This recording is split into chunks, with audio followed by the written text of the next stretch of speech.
ዛሬ ብርሃናት ዓለም ቅዱስ ጴጥሮስ ወጳውሎስ ታላቅ በዓል ነው። እንኳን ለዚህ የጾሙ ፍቻ ያደረሳችሁ። የቅዱሳኑ በረከት በእኛ ላይ ይደር። እንኳን ለዚህ ዕለት ለታላቁ በዓላችን እግዚአብሔር በሰላም አደረሳችሁ። ዛሬ ታላቅ ቀን ነው። አንደኛ የሐዋርያት ጾም ያበቃበት ዕለት ሐምሌ 5 ነው። ሁለተኛ የቅዱስ ጴጥሮስ ዕረፍቱ ነው። ሶስተኛ የቅዱስ ጳውሎስ ዕረፍቱ ነው። አራተኛ የ72ቱ አርድእት መታሰቢያ ዕለት ነው። ወራዊው የአቡነ ገብረ መንፈስ ቅዱስ በዓል ነው። እንዲሁም የሰማዕቱ የይስሐቅ መታሰቢያ ነው። የእነዚህ ሁሉ ቅዱሳን በረከት ለዘላለሙ በሁላችን ላይ አድሮ ይኖር። የቤተ ክርስቲያንን ታሪክ ስንመለከት ጌታችን መድኃኒታችን ኢየሱስ ክርስቶስ ለሐዋርያቱ በማቴዎስ ወንጌል ምዕራፍ 10 ላይ እንደነገራቸው ብዙ መከራ፣ ብዙ ስቃይ፣ ብዙ ፈተና እንደሚደርስባቸው የተጻፈና የተነገረው ሁሉ የሆነውን ታሪክ ከ64 ዓመተ ምህረት እስከ 313 ዓመተ ምህረት ድረስ የምናስታውሰው ታላቅ የቤተ ክርስቲያን መከራ ነው። የሮማ ነገስታት ክርስቲያኖችን በያሉበት እየገደሉ እንደ ሽንኩርት እየከተፉ በመጋዝ እየሰነጠቁ ከአራዊት ጋር እያታገሉ ብዙ ፈተና በቤተ ክርስቲያን ላይና በቤተ ክርስቲያን አባቶቻችን በቅዱሳኖቻችን ላይ ትልቅ መከራ የደረሰበት ነው። የዛሬው የትምህርታችን ርዕስ በመዝሙር 33 ቁጥር 21 ላይ እንደተጻፈ ጻድቃንን የሚጠሉ ይጸጸታሉ የሚል ነው። ቅዱስ ዳዊት በረከቱ ይደርብንና ልበ አምላክ ዳዊት ጻድቃንን የሚጠሉ ይጸጸታሉ ብሎ ሲናገር ጌታችን ኢየሱስ ክርስቶስ ለጻድቃን የሰጠውን ክብር፣ ለነቢያት የሰጠውን ክብር ስለሚያቅ በእምነትም ወደፊት የሚሆነውን መከራ ስለሚያይ ነው።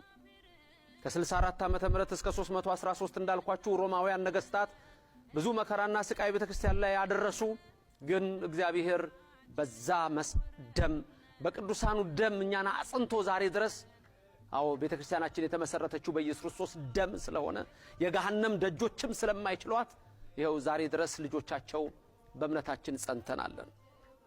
ዛሬ ብርሃነ ዓለም ቅዱስ ጳውሎስ እንዲሁም ብርሃነ ዓለም ቅዱስ ጴጥሮስ፣ ብርሃናተ ዓለም ጴጥሮስ ወጳውሎስ እያልን የምናስባቸው በኔሮን ቄሳር ዛሬ ሰማዕትነት የተቀበሉበት ነው። ቅዱስ ጴጥሮስ ቁልቁል ተሰቅሎ፣ ቅዱስ ጳውሎስ አንገቱ በሰይፍ ተቆርጦ 72ቱ አርድእትም ይታሰባሉ። ይህ ቀን እነሆ በክርስቲያኖች ዘንድ ታላቅ ሐዘን ነው። ግን እግዚአብሔር ደግሞ ሰማዕትነታቸውን ፈጽመው ሐዋርያነታቸውን ፈጽመው የጠራበት ቀን ነው። ጻድቃንን የሚጠሉ ይጸጸታሉ። ዛሬ ጌታችን በወንጌሉ እንደተናገረ በየምኩራቦቻቸው ይገርፏችኋል፣ አሳልፈው ይሰጧችኋል። እናንተ ግን ሥጋን የሚገሉትን ነፍስን ግን መግደል የማይቻላቸውን አትፍሩ እንዳለ ዛሬ ድረስ በቅዱሳኑ ላይ በክፉ የሚነሱ ሰዎች እጅግ በርካታ ናቸው። በእምነት ስም እንኳን ሳይቀር የቅዱሳንን ክብር የሚያናንቁ፣ የቅዱሳኑን ክብር የሚንቁ ብዙዎች አሉ። መጽሐፍ ቅዱስ ሳይቀር ተቀይሮ በቅዱሳን ስም እነሆ ቀዝቃዛ ውሃ የሰጠ ዋጋ አይጠፋበትም የሚለውን እንኳን ዛሬ ቀይረውት ዋጋ እንደሌለው አድርገው የሚያስቡ ብዙዎች አሉ። ጻድቃንን የሚጠሉ ይጸጸታሉ። ለምን? ጻድቃንን የመረጠው ሮሜ 8 ከ26 ጀምሮ እንደምናየው ቁጥር 28 ድረስ እንደተጻፈው ከዛም ዝቅ ብሎ እነሆ እግዚአብሔር የመረጣቸውን ማን ይከሳቸዋል ብሎ እስከ ቁጥር 35 ድረስ ስትመለከቱ የመረጣቸው እግዚአብሔር ነው። 12ቱን ወደሱ ጠራ የሚለው የመረጣቸው እግዚአብሔር ነው። የልጁን መልክ እንዲመስሉ አስቀድሞ ወሰነ ብሎ የጠራቸው እግዚአብሔር ነው። ነቢያቱን የጠራ እግዚአብሔር ነው። ዘፍጥረት 20 ቁጥር 7 ነብይ ነው ስላንተ ይጸልያል ያለው በኢዮብ 42 ቁጥር 7 እናንተም ጸልዩ ግን የኢዮብን ጸሎት ስለናንተ ቀበላለሁ በመዓት እንዳላጠፋችሁ ስለ ኢዮብ በየመራችኋለሁ ኢዮብ ስለናንተ ይጸልይ ብሎ ትእዛዝ የሰጠው እግዚአብሔር የመረጣቸው ናቸው እግዚአብሔር የመረጣቸውን ማን ይከሳቸዋል የሚከሳቸው የለም ማለት አይደለም አለ ከሳሽ ደግሞ ጠላታችን ዲያብሎስ ነው ቅዱሳን እግዚአብሔር ማደሪያ ቅዱሳን የስሙ መገለጫ በእነሱ ላይ ሆኖ ድንቅ ነገር የሰሩ ናቸው የጠራቸው እሱ ነው የመረጣቸው እሱ ነው ያከበራቸው እሱ ነው ጻድቃንን የሚጠሉ ይጸጸታሉ ኔሮን የሮማን ከተማ አቃጥሎ በክርስቲያኖች አሳቦ ብርሃን ዓለም ቅዱስ ጳውሎስና ሊቀ ሐዋርያት ቅዱስ ጴጥሮስን ለመግደል ሲነሳ ሮማ ግማሽ በግማሽ ስትቃጠል የቤተ ክርስቲያን ታሪክ ተመልከቱ የዓለምን ታሪክዩ በቤተ መንግስቱ አናት ላይ ሆኖ ሙዚቃ ይጫወት ነበር ቫዮሊን ይነፋ ነበር ኔሮን ቄሳር ይህንንም በክርስቲያኖች አድርጎ ብዙ መከራ መጣባቸው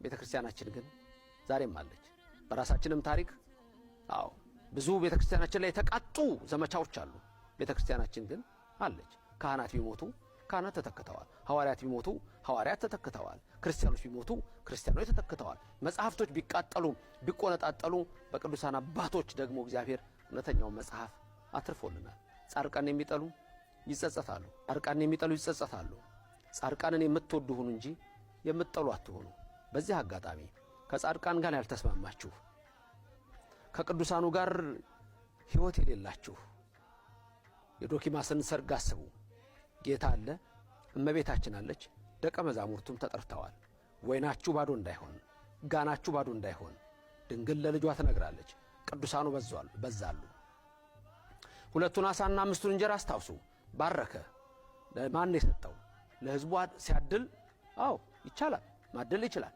ለሐዋርያቱ ሰጣቸው ሐዋርያቱ ደግሞ ለሕዝቡ እግዚአብሔር በረከቱን በዚህ መንገድም ይሰጣል ይሄንን ወቁ ጻድቃንን የሚጠሉ ይጸጸታሉ ሰይጣን ይጠላቸዋል ከሰይጣን ጋር ህብረት እንዳይኖራችሁ ከጻድቃኑ ጋር ወዳጆቹ ነው እግዚአብሔር ሾሟቸዋልና እናንተን የሚነካ የዓይንን ብሌን የሚነካ ነው ያለው ለዚህ ነው ጻድቃንን የሚጠሉ ይጸጸታሉ እግዚአብሔር በቅዱሳኑ በረከት ይጎብኘን በእምነታችን ያጽናን የድንግል ምልጃ ይለየን ለዛሬ ያደረሰን ለዓመቱ ይደምረን ሰላም ሁኑ እግዚአብሔር ይባርካችሁ ፊቱንም